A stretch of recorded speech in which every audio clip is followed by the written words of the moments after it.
Sevgili SSI Dalış Merkezi aramıza hoş geldin. Şimdi sana dalış merkezi nasıl yükseltebileceğine ilgili bazı bilgiler veriyor olacağım. Bu bilgilerin içerisinde dalış merkezimizin fotoğrafını nasıl değiştirebiliyoruz, açıklamamızı nasıl ekleyebiliyoruz, dalış bölgelerini nasıl belirleyebiliyoruz, QMS müdürünü ve yöneticileri nasıl atayıp bunları değiştirebiliyoruz. Aynı zamanda dalış merkezimize bağlı olan profesyonellerin yetkilerini nasıl düzenleyebiliyoruz gibi bilgiler olacak. O zaman hızlıca başlayalım. Dalış merkezi hesabımızla SSI uygulamasına giriş yaptıktan sonra yukarıda bulunan merkez bölgeyi seçip merkez profilini seçiyoruz. Burada merkezimizle ilgili güncellemeleri yapabiliyoruz. Dalış merkezinin ismini, adresini, bulunduğu şehri, ülkesini değiştirip düzenleyebiliyorsunuz. İletişim bilgileri var. İletişim bilgileri tarafından da dalış merkezinin iletişim bilgilerini güncelleyebiliyorsunuz. En sonda altta bulunan kaydede bastığımızda da bu bilgileri kaydedebiliyoruz. Merkez bulucu profiline geldiğinizde buraya sosyal medya adresini, çalışma saatlerinizi, sezon durumunu, dilleri yazabiliyorsunuz. Onun altında bulunan eğitim merkezi bilgilerinden de dalış türlerini, tüp dolumlarını, kiralık ekipmanları, servis hizmetlerini, ödeme şekillerini, havuzunuz varsa havuzunuzun durumunu, eğitim ve kiralık ekipmanları buradan girebiliyorsunuz. Yani sizinle ilgili temel bilgiler burada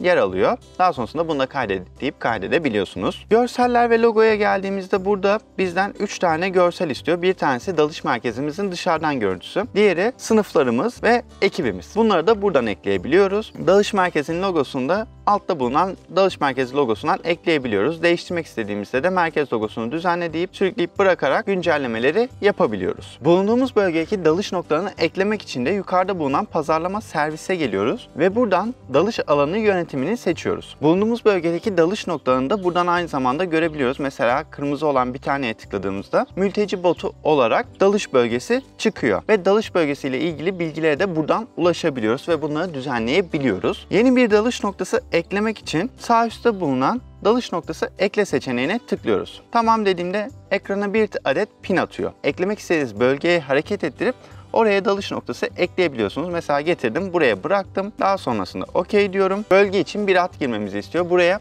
o bölgenin ismi neyse o ismi verebilirsiniz. Biz şu anda örnek yaptığımız için bölgenin ismini deneme olarak girdim. Altta bilgileri yer alıyor. Daha sonrasında kaydet deyip bölgeyi kaydediyorum ve yeni dalış sitesi eklendi, deneme olarak geliyor. OK dedim. Görmüş olduğunuz gibi mavi bir pimle geldi. Daha sonrasında düzenleme yapabilmek için bu bölgenin üzerine tıklıyorum. Sağ tarafta da zaten bölgelerin isimleri ve buralarda yapılan dalış adetlerini görebiliyoruz. Direkt buradan da bir bölge seçebiliyoruz. Üzerine tıkladığımızda su tipi ve seviye gibi temel bilgilere buradan girebiliyoruz. Fakat ben daha detaylı bir düzenleme yapmayı göstermek istiyorum.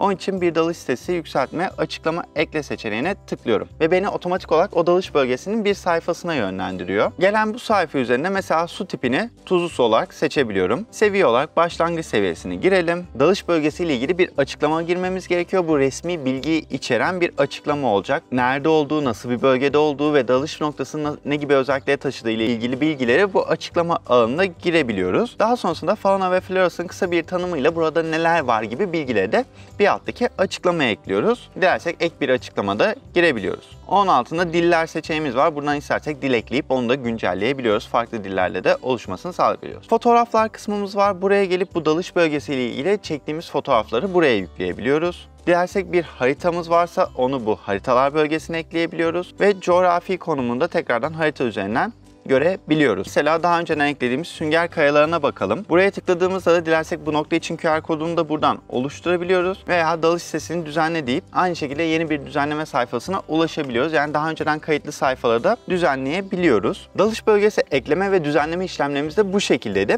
Şimdi biraz da dalış merkezimize bağlı olan profesyonelleri yetkilendirme, QMS müdürü ve yönetici ekleme kısmına bakalım. Merkez yönetimine geliyoruz ve burada personel haklarına tıklarsak direkt yetki yönetim sayfasına gidebiliriz. Bağlı SSI profesyonellerini görüp onlar üzerinden düzenleme yapmayı da göstermek istiyorum. Bağlı SSI profesyonellerine tıklıyorum. En yukarıda bizim dalış merkezimize bağlı olmak isteyen profesyonelleri görebiliyoruz ve bunların aktarımlarını kabul edip reddedebiliyoruz. Aşağı doğru indiğimizde de SSI dalış profesyonellerinin altında bizim dalış merkezimize bağlı olan profesyonelleri görebiliyoruz. Mesela direkt kendi hesabıma geliyorum. Buradan personelizi buradan yönetin seçeneğine tıklarsak direkt olarak az önce bahsettiğim personel hakları sayfası açılıyor olacak. Burada Burada tekrardan kendimi buluyorum. Burada bulunan alandan o kişinin neleri erişip neler erişemeyeceğini yönlendirme hakkınız bulunuyor. Burada ihtiyacınıza göre kısmi yerlere erişim verebilirsiniz veya tamamen erişimde verebilirsiniz. Mesela şu anda etkinlik yönetimini kapattım. Tekrardan üzerine tıklarsam bana onay soruyor. Onayı verdiğimde o kısma erişim yetkisini verebiliyoruz. Mesela kişi siparişi gibi ücretli işlemlerin yanında para simgesi bulunuyor. Zaten üzerine geldiğimizde de bu hak ücrete yol açabilecek eylemlere izin verir seçeneği çıkıyor. Atamasını istemiyorsanız bu kısımları kapalı kullanabilirsiniz. QMS müdürümüzü ve yöneticiyi tanımlamak için de bu sayfanın en altına iniyoruz. En altta QMS kalite yönetim programı var. Burada zaten bizim DaşOku'muza bağlı bir QMS müdürümüz olduğu için onu burada görebiliyoruz. Eğer ki başka birini eklemek istersek de yeni monitöre gelip buradan ilgili kişinin ismini seçmemiz gerekiyor. Aynı şekilde yönetici eklemek için de bölge müdürü, genel müdür ve hukuk temsilcisinin altına gelip bu yetkiyi tanımlayabiliyoruz. Şu anda halihazırda olduğu için bunları değiştirmek istemiyorum. Burayı olduğu gibi bırakıyorum. Dalış merkezi ile ilgili ihtiyaç duyabileceğiniz temel bilgiler bu şekilde. Siz de bu videodaki tekniklerle dalış merkezinizi yükseltip